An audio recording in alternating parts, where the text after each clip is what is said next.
좀 이야기 좀 해주세요. 자, 그러면 이제 왜 연력학 2법칙이 나와줘야 되는지 그 부분에 대한 것들을 한번 이야기를 한번 해봅시다. 1법칙만으로 완벽하지 않으니까 당연히 2법칙에 대한 내용들이 나왔겠죠. 그래서 왜 나왔지? 라고 하는 부분들을 좀 이야기 한번 해봅시다. 자, 다음과 같이 A라고 하는 물질하고 B라고 하는 이 물질들이 접촉을 시켜놨는데 A 물질, B 물질, 예를 들어 A는 80도씨였었고요 B 물질은 20도씨였었다라고 이야기를 한번 해봅시다. 그러면 우리는 다른 것들 이렇게 좀 계산의 심플함을 위해서 그냥 온도 변화가 에너지의 변화다 이렇게 그냥 바로 계산을 좀 해보자. 이렇게 이야기했더니 50도씨가 되었대. 우리는 열 에너지 이동이 없는 상태를 보고 열평형 상태라고 이야기를 하고요. 온도 변화가 없다라는 소린 거죠. 그래서 살펴보다 보니까 B는 20에서 50이 되었네. 너 얼마만큼? 플러스 30만큼 너 증가했네. A 녀석은 살펴보니까 얼마만큼? 80에서 50이 되었으니 마이너스 30만큼. 그래서 연력학 1법칙에 의해서 에너지의 총량이 뭐 해야 돼? 일정해야 되는 거지. 30만원 잃었으니 30만원 얻어서 총량이 일정한 거죠. 그래서 연력학 1법칙이 그래 맞구나. 근데 이 케이스도 있겠지. A가 80도씨였는데 이 녀석은 몇 도씨가 됐냐면 100도씨가 된 거야. B는 20도씨였는데 이 녀석은 얼마만큼? 0도씨가 된 거야. 그랬더니 80이었던 이 녀석은 얼마만큼 증가한 거야? 플러스 20만큼 증가했고요. B 녀석은 20도씨였는데 얼마? 0이 되었으니까 마이너스 20도씨만큼, 마이너스 20만큼 에너지가 감소했네. 연력학 1법칙으로 따진다면 이거 역시도 뭐해? 만족이 되죠. 그래서 연력학 1법칙은 둘 다 위배가 안 돼. 근데 가만히 살펴보니까 고온 녀석이 온도가 내려가는 건 가능한데 고온 녀석이 더 고온이 돼서 스스로 끌어버리고 저온인 녀석이 스스로 얼어버리는 일은 안 벌어지더래.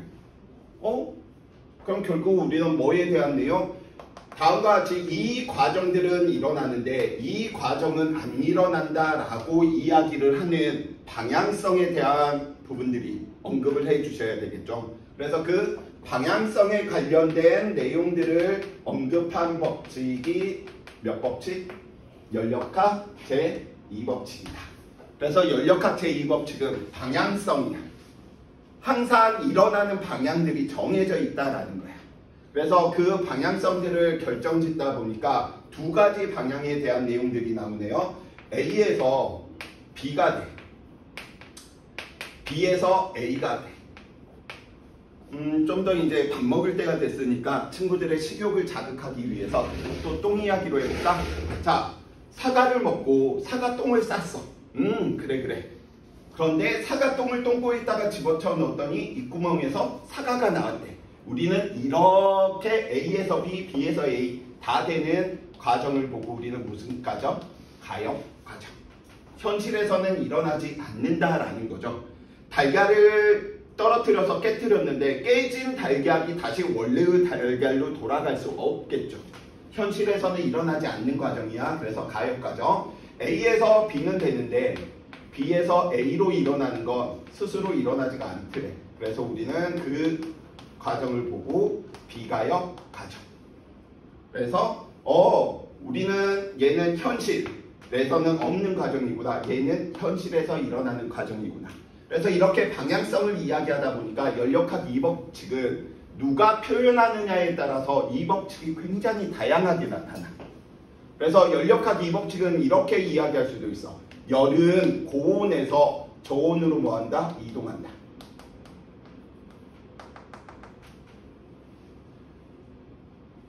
오케이? 이거 맞는 표현인지 틀린 표현인지 봐주세요.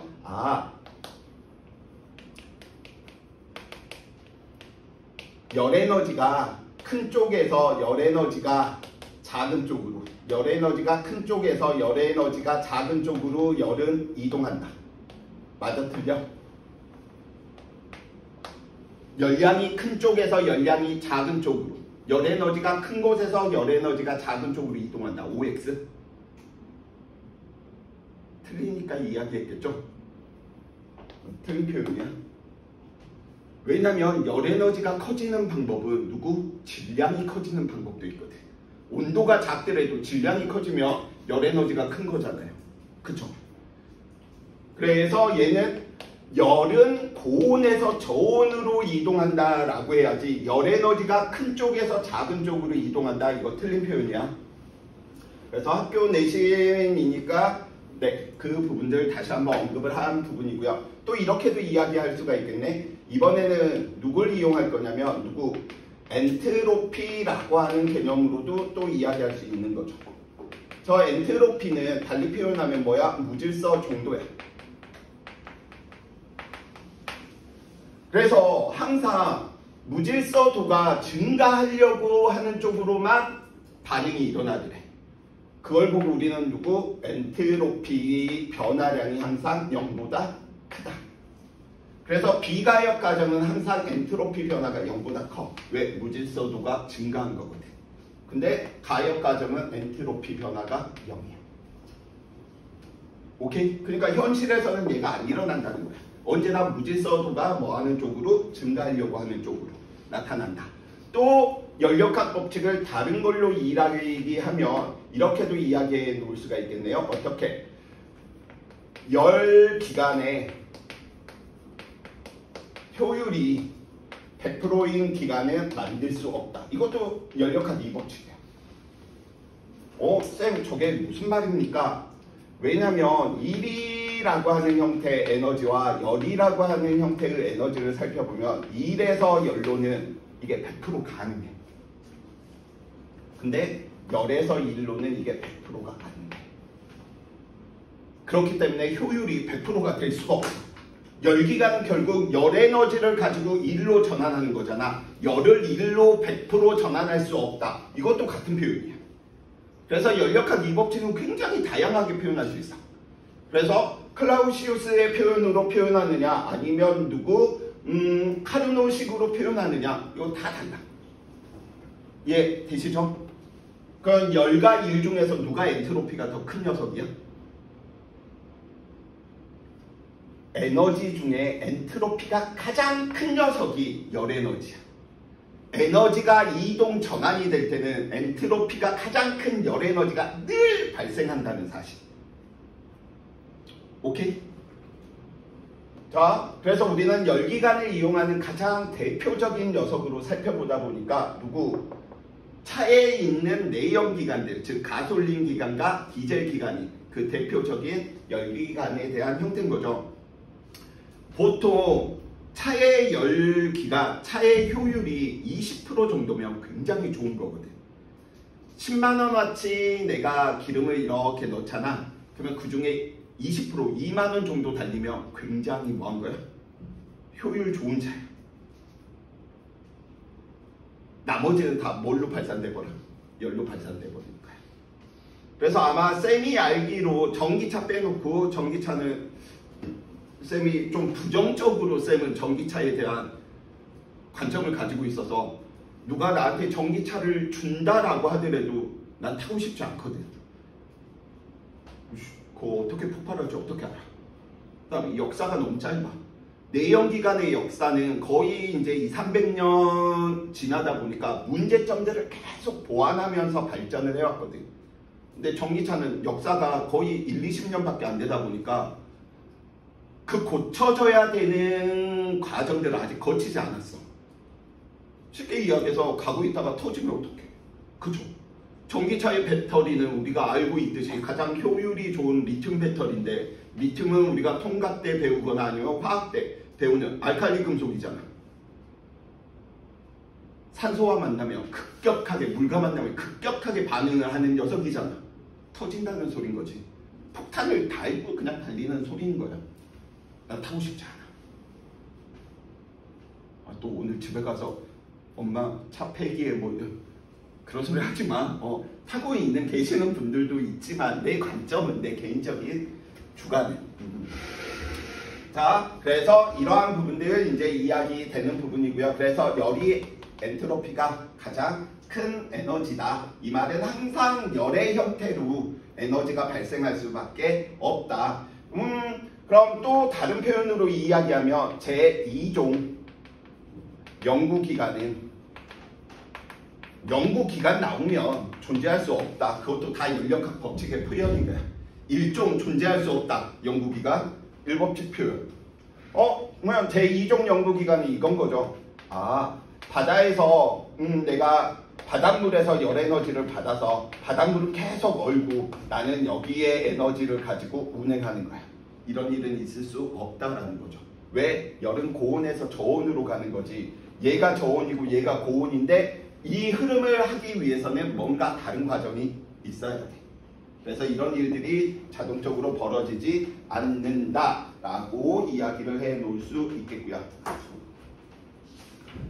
자, 실질적으로 이제 문제 푸는 건 누구? 여기 관련된 열 효율에 관련된 내용인 거죠. 자, 저 열 효율에 관련된 내용들 이제 어떻게 이야기할지 한번 살펴봐 봅시다. 카르노라고 하는 과학자가 이상적 가역기관을 만들었어. 그러면 이상적, 이미 가역기관, 현실에 없다는 소린 거야. 이론상 가능하다는 소린 거야. 이 말은 열 효율이 어떻게? 최대구나. 근데 열 효율이 최대가 중요한 거지 100%라는 사실이 아니야. 왜냐하면 어떤 연력학 과정을 하느냐에 따라서 효율은 달라질 수 있는데 계산해 보니까 이상적으로 이런 과정들을 통했을 때가 가장 열 효율이 최대구나. 그래서 우리는 열기관이다 라고 이야기하는 건 결국은 무엇을? 열에너지를 무엇으로 바꾸어주는 녀석이야? 일로 바꾸는데 일은 열로 100% 가능이 한데 얘는 100%가 안 되는 거죠. 그래서 효율을 높이는 방안들을 생각을 해보자 라는 거야. 그래서 이 열기관을 우리는 첫 번째 PV 그래프로 살펴보다 보니까 두 가지 과정으로 살펴볼 수가 있네. 다른 하나는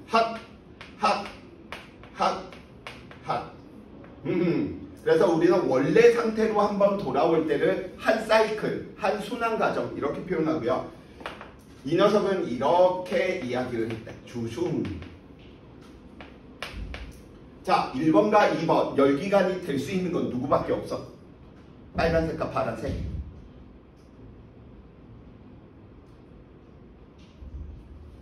열기관이 될 수 있는 건 얘밖에 없지. 왜냐면 열을 일로 바꾸어 주는 녀석이다 보니까 받은 양의 일보다 외부의 한 일의 양이 많아야 돼. 근데 이 왼쪽은 받은 건 한 건 이만큼이고 외부에서 받은 게 더 커버리지. 쟤는 열기관이 아니고 그냥 손난로 같은 케이스인 거야. 열이 더 많아져야 돼. 그래서 열기관은 이 형태는 될 수가 없어. 왜냐면 한 일이 더 많아야 되니까 받은 일보다. 그러니까 항상 과정이 시계 방향으로만 나타나야 돼. 열기관들은. 자, 두 번째 카르노 이상적 가역기관, 카르노 기관들을 살펴보다 보니까 다음처럼 이미 계산이 다 끝난 부분이야. 그래서 우리는 살펴보다 보니 어떻게 A에서 B로 이 과정이 무슨 과정이냐면 드몬 팽창 과정으로, B에서 C로 이 과정은 단열 팽창으로, C에서 D로 들어가는 과정 등원 압축으로,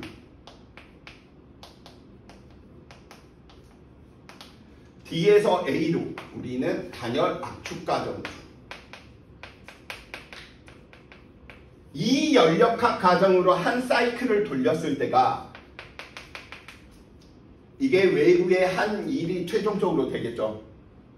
받은 일은 빼고 한 일로 계산을 하였을 때 효율이 최대인 기간이 등원 과정과 두 개의 단열 과정으로 이루어진 열기간이 열 효율이 최대인 거예요. 어떻게 만들더라도 쌤 저는 열기간 이렇게도 만들래요. 네, 만들 수 있는데 효율이 얘를 뛰어넘을 수는 없어.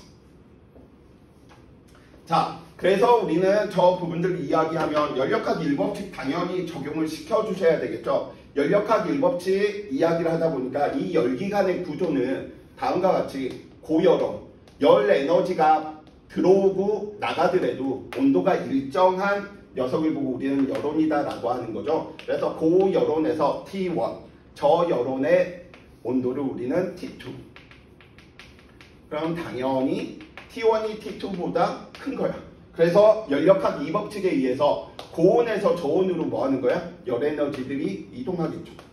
그럼 고열온에서 빠지는 저 열을 이용해서 뭐 하는 거야? 열을 1로 바꾸어주는 그 기간이 무엇? 열기간인 거야. 그래서 여기에서 Q1의 열을 받아서 일을 해. 근데 이게 100%가 안 되다 보니까 누구?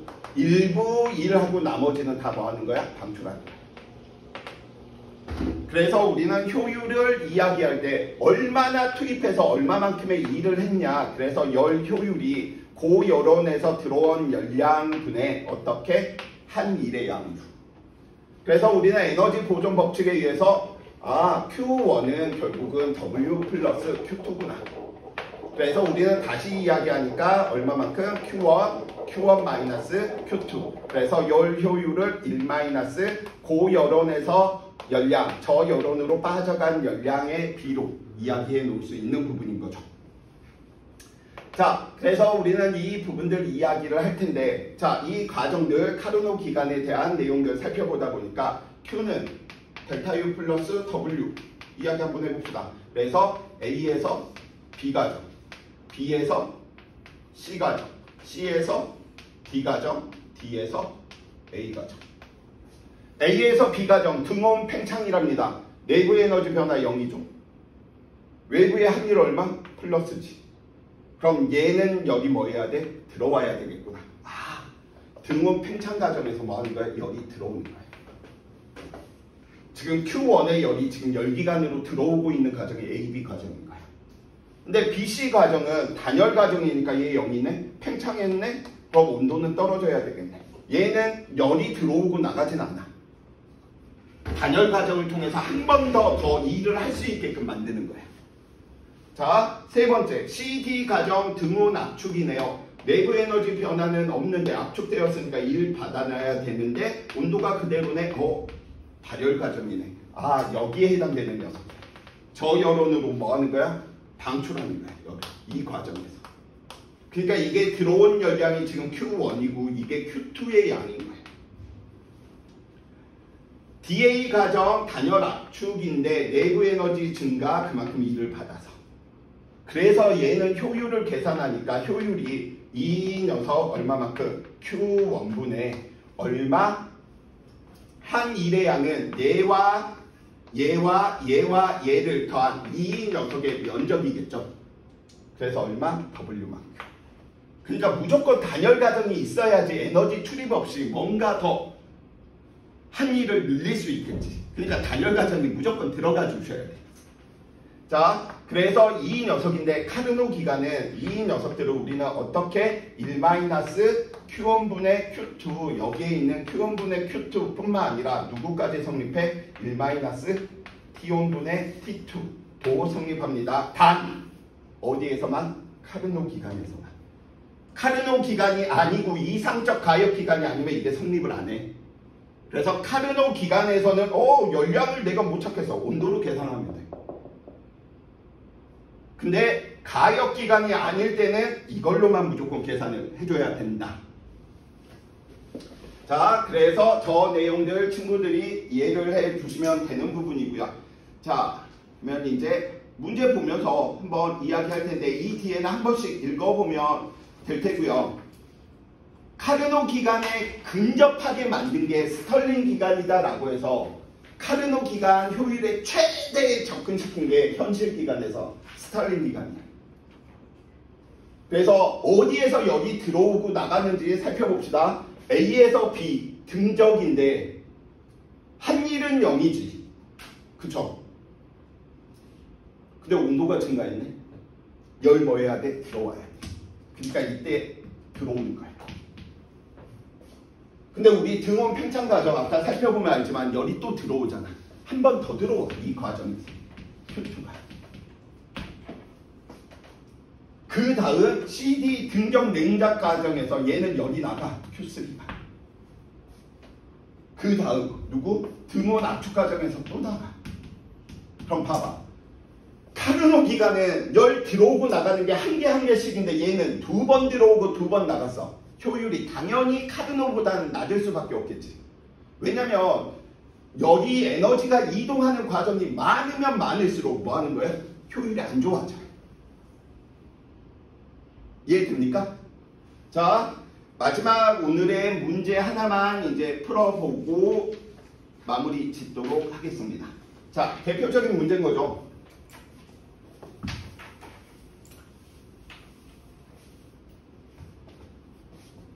등온 단열 없네. 그럼 얘는 이상적 가역 기간이 이미 아니야. 자, A, B, C, A 살펴봅시다. 자, A, B 가정 무슨 가정? 등압 팽창 가정. 온도 뭐 했구나? 증가했으니까 너 플러스 120이구나. 부피 증가했으니까 너 얼마만큼? 플러스 80만큼이겠구나. 그쵸? 근데 이거 안 주어줘도 이거 문제 풀 수 있다. 얘 무슨 가정이니까? 얘가 120이 만약에 안 주어져 있어. 그래도 구할 수 있어. 내가 학교 쌤이면 나 얘 지우고 줘버려. 이거. 왜? 5대 3대 2니까 2일 때 80이니까 1일 때 40이라는 소리지. 그러니까 얘는 무조건 120이 될 수밖에 없어. 그래서 학교생들이 좀 더 친구들 난해하게 해버리면 여기 5대 3대 2 비율 등압 과정에서 조작을 한단 말이야. 그럼 그 당황하지 마. 5대 3대 2 비율 쓰면 되니까. 자, 두 번째. 그래서 얘는 얼마의 열이 들어온 거야? 플러스 200만큼 열이 들어온 거야. 자, BC 가정 살펴보니까 한일은 0이네. 근데 내부 에너지가 뭐였어? 감소했죠. 110이야. 그쵸? 온도 떨어졌으니까. 그럼 얘는 얼마에 방출한 거야? 마이너스 110만큼. CD 가정 살펴보니까 등압 압축이네. 1 받아서 얼마? 마이너스 40만큼. 굳이 얘 계산 안 하고 들어갈게. 봐봐. 원래는 어떻게 계산해야 되냐면 얘 몰라. 그쵸? 그 다음에 DA 가정 살펴보니까 온도 증가했네. 얘 플러스 50이야. 근데 한 사이클 동안 내부 에너지 변화는 얼마 돼야 된다고? 0 돼야 되는 거죠. 플러스 10, 60 얼마? 마이너스 60이라는 소린 거지. 이렇게 계산 안 해도 된다고. 왜? 5대 3대 2 될 테니까. CD는 등압이니까. 그러니까 얘는 마이너스 60인 거야. 그냥 이렇게 가도 돼. 이해됩니까? 자, 그 다음에 이 녀석 0이었었고요. 아, 그럼 여기 있는 이 면적이 얼마구나? 40이구나. 자, 기억번 얼마? 60. 왜냐면 증가량 또는 감소량이니까 크기만 살펴보면 돼. BC 과정에서는 열을 흡수가 아니고 열을 방출해야 되겠죠. 열기간의 효율 살펴보니까 이 녀석 마이너스 100 나갔고 이 녀석 플러스 50 들어갔어. 그럼 결국은 뭘로 계산해도 상관없으니까 1 마이너스 Q1 얼마냐? 이걸로 계산해볼까? 250 들어왔고요. 왜? 이 식인 거죠 지금. 250 들어왔고 얼마 빠져나갔지? 210 빠져나간 거죠. 총. 그래서 이 녀석 계산하니까 얼마? 25분의 4의 효율인 거예요. 이해되시죠? 아니면 이걸로 친구들이 이야기해 주셔도 상관없어. 들어온 총량이 얼마인 거야? 250이네. 그럼 250. 오케이? 근데 한 일 조심할 때 이것만 보면 안 돼. 여기 있는 면적을 봐야 돼. 그러니까 얼마? 80에서 40회니까 얼마? 40. 같을 수밖에 없지. 25분의 4니까 얘는 효율이 얼마냐? 뭐 0.8? 0.08? 아무튼 0.2는 아니죠. 맞나? 25분의 4는 얼마지? 100분의 8. 100분의 16. 그죠? 이래서 저거 빼면 얼마냐? 0.16. 이미 아니네. 어떻게 계산하는지 알겠지? 이거 과정 거치고 얘만 한 번 더 계산하는 거야. 근데 계산 복잡해져가지고 문제 안 보일 때 누구 쓰면 된다? 5대 3대 2 쓰면 돼. 근데 모든 문제가 5대 3대 2 쓰는 거 아니야. 꼬을 때만 나오니까 얘는 5대 3대 2가 안 되네. 문제 잘 읽어보셔야 돼. 이런 학교들도 있어. 이원자 분자에서 이원자 분자에서 나타난다. 그러면 5대 3대 2 쓰면 안 된다는 소리야. 근데 보통 그런 조건 없으면 다 단원자 분자니까. 자, 오늘 여기까지 이야기하고요.